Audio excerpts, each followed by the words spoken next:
man knows too much, he learns loneliness, right? Not because he wants to, no, but because the world, well, it don't take kindly to the ones who see through the curtain, the ones who ask questions no one wants answered.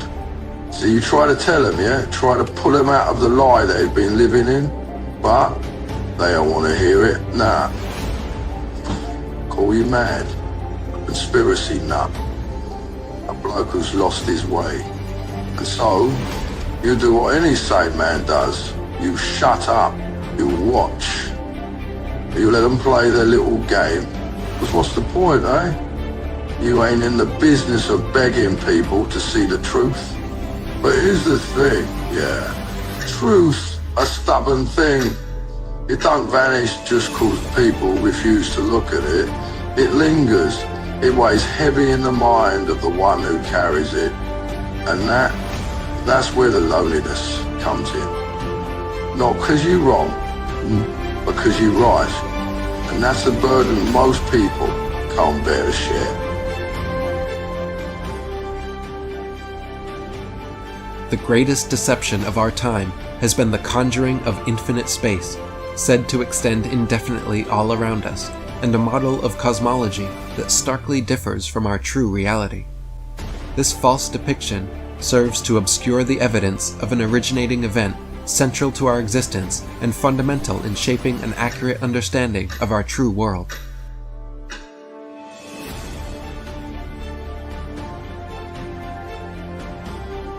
Discovering that our world is a tightly enclosed system, indicative of deliberate creation, would send shockwaves through our collective understanding across the world.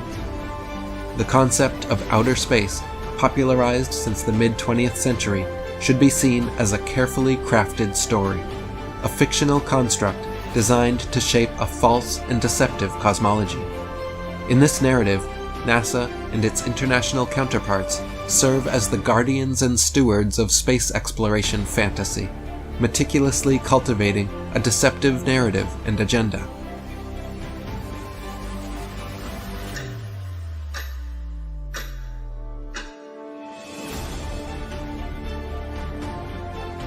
There is a time coming when you and I will not be able to tell the difference, and space has not changed.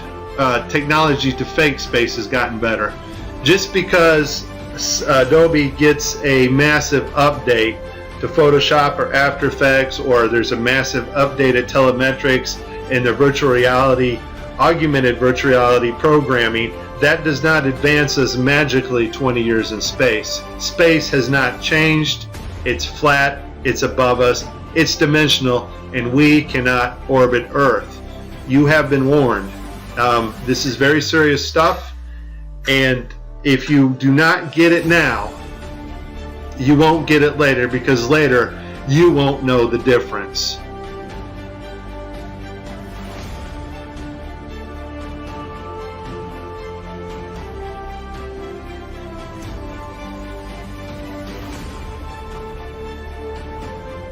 It is physically impossible to have a pressurized atmosphere adjacent to the alleged vacuum of space without a barrier.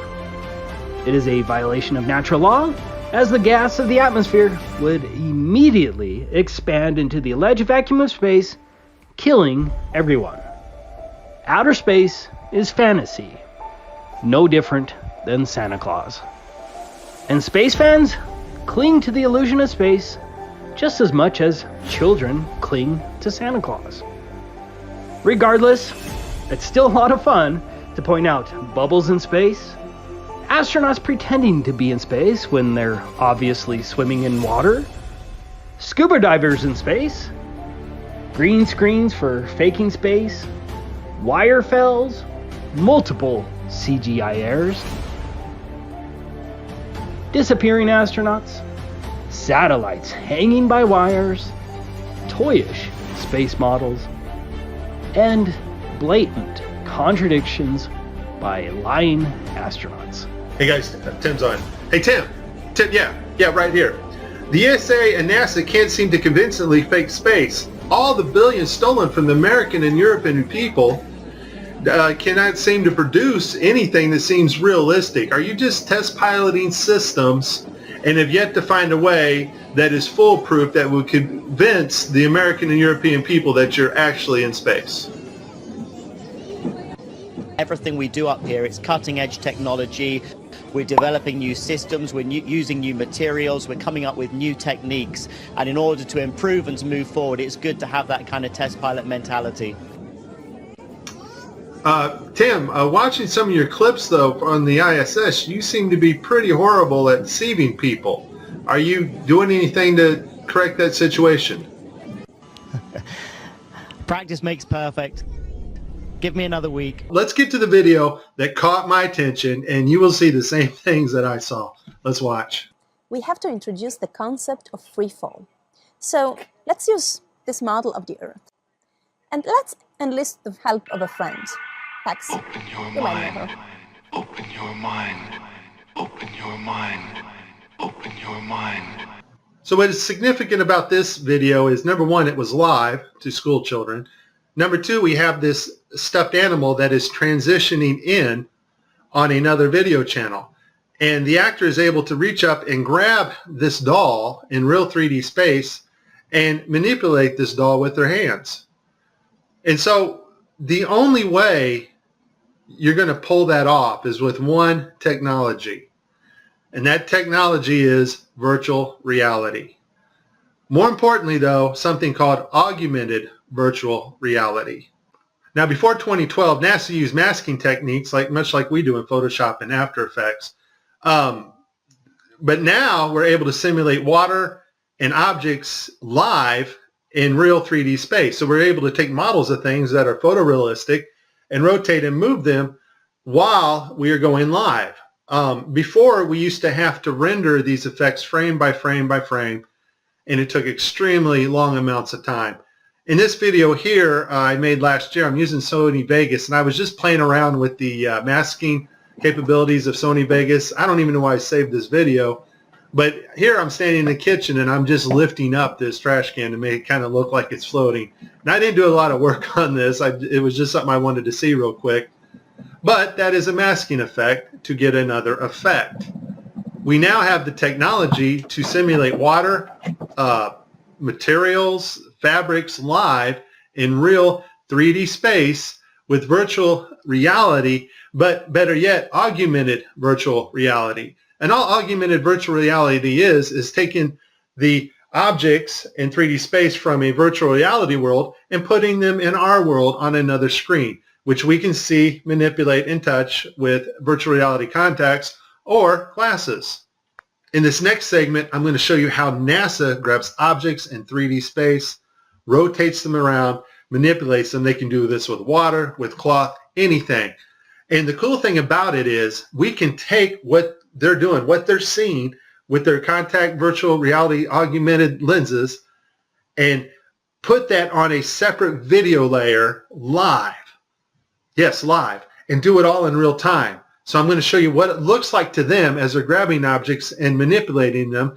And then I'm going to show you Microsoft's HoloSense video, their demonstration at E3 a couple years ago, of bringing a virtual reality into our world. And it is simply amazing. Let's watch. Open your mind. Open your mind. Specifically, how HoloLens can turn every room of your house into a personalized video game level. But today, we want to take mixed reality one step further. So we've got something new to show you. Holograms you can hold.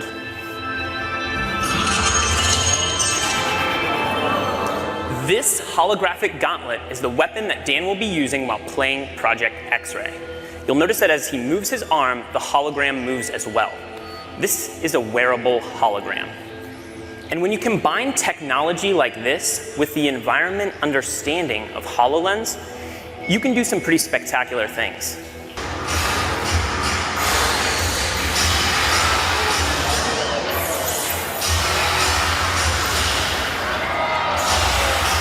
Dan can even use his shield to defend himself.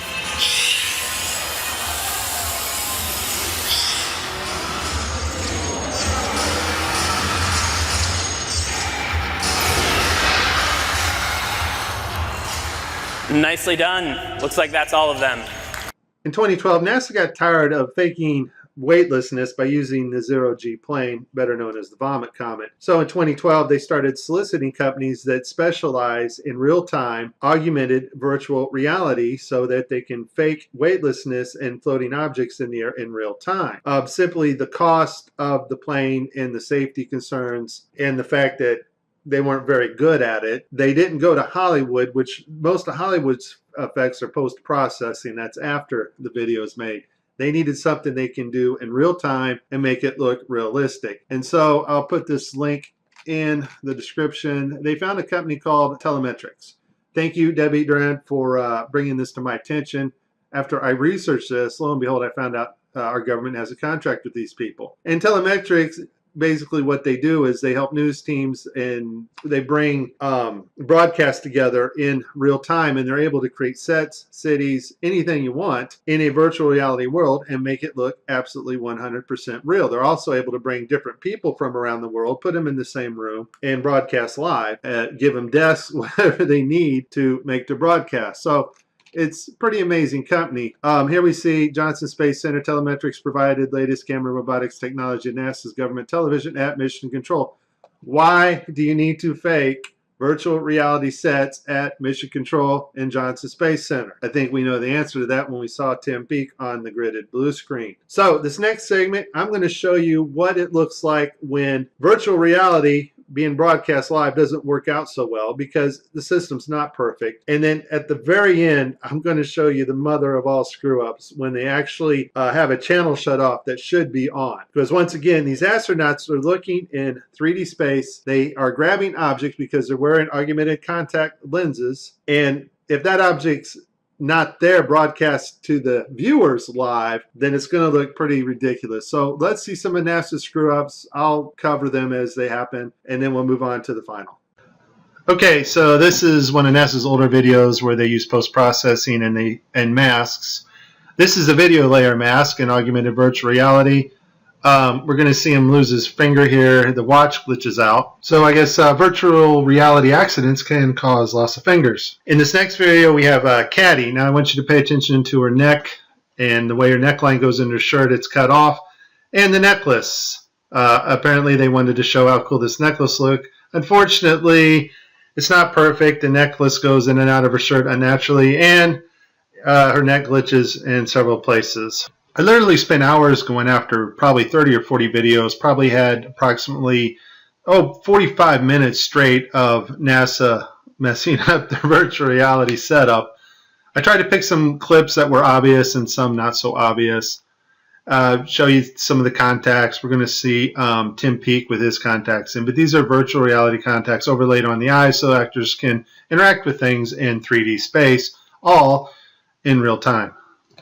In this next shot, we will get to see the whole arm setup and the virtual reality glove that covers all the way down the arm and hand.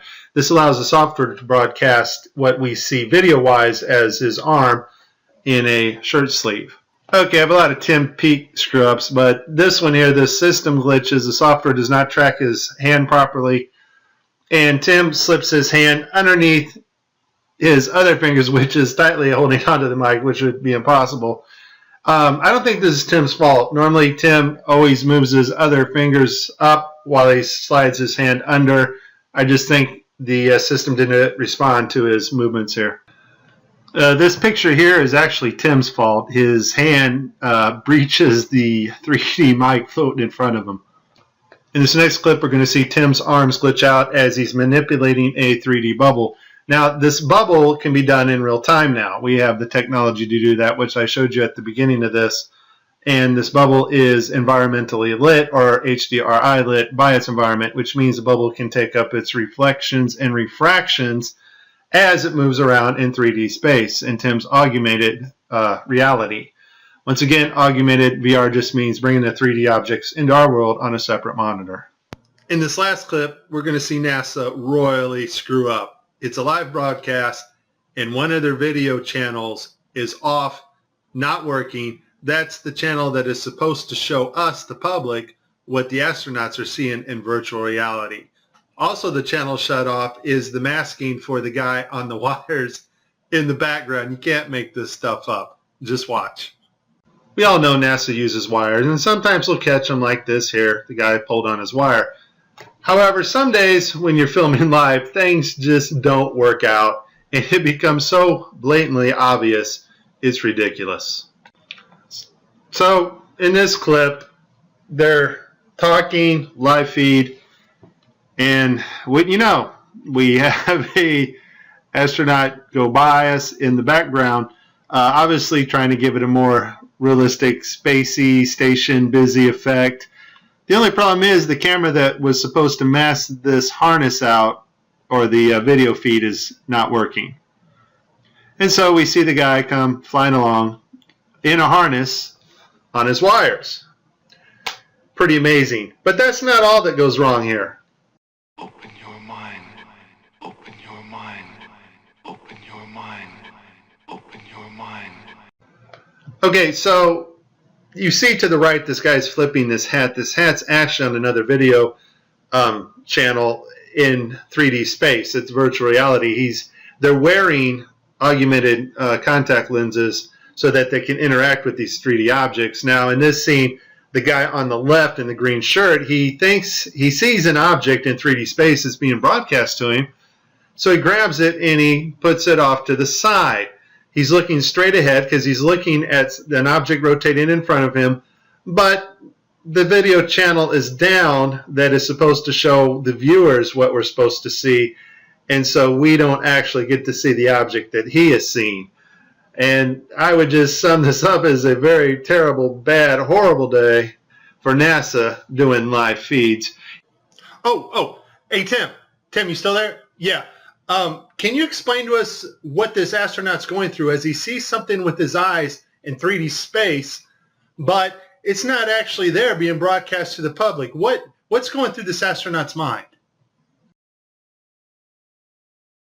This system is sending signals to the brain that doesn't really match your eyes, and so your brain's trying to work out the two differences. Here's the thing. As much fun as this was, there is a time coming when you and I will not be able to tell the difference, and space has not changed. Technology to fake space has gotten better. Just because Adobe gets a massive update to Photoshop or After Effects, or there's a massive update at Telemetrics and the virtual reality, augmented virtual reality programming, that does not advance us magically 20 years in space. Space has not changed. It's flat. It's above us. It's dimensional, and we cannot orbit Earth. You have been warned. This is very serious stuff, and if you do not get it now, you won't get it later, because later you won't know the difference. This is Mike. God bless everybody. The greatest deception of our time has been the conjuring of infinite space, said to extend indefinitely all around us, and a model of cosmology that starkly differs from our true reality. This false depiction serves to obscure the evidence of an originating event central to our existence and fundamental in shaping an accurate understanding of our true world. Discovering that our world is a tightly enclosed system, indicative of deliberate creation, would send shockwaves through our collective understanding across the world. The concept of outer space, popularized since the mid-20th century, should be seen as a carefully crafted story, a fictional construct designed to shape a false and deceptive cosmology. In this narrative, NASA and its international counterparts serve as the guardians and stewards of space exploration fantasy, meticulously cultivating a deceptive narrative and agenda.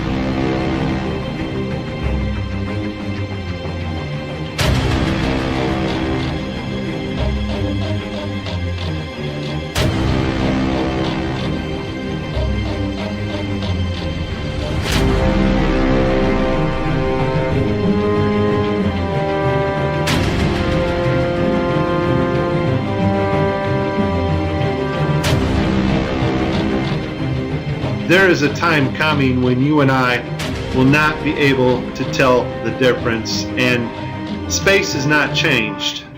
Technology to fake space has gotten better. Just because Adobe gets a massive update to Photoshop or After Effects, or there's a massive update of telemetrics and the virtual reality, augmented virtual reality programming, that does not advance us magically 20 years in space. Space has not changed. It's flat, it's above us, it's dimensional, and we cannot orbit Earth. You have been warned.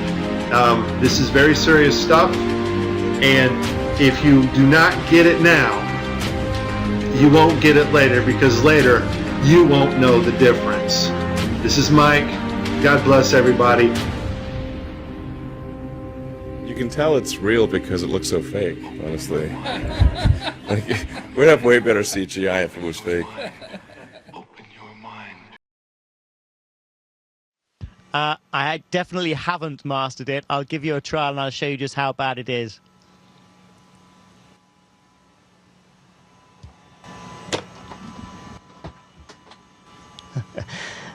Practice makes perfect. Give me another week. This world is not what you think it is. This world is not what you think it is.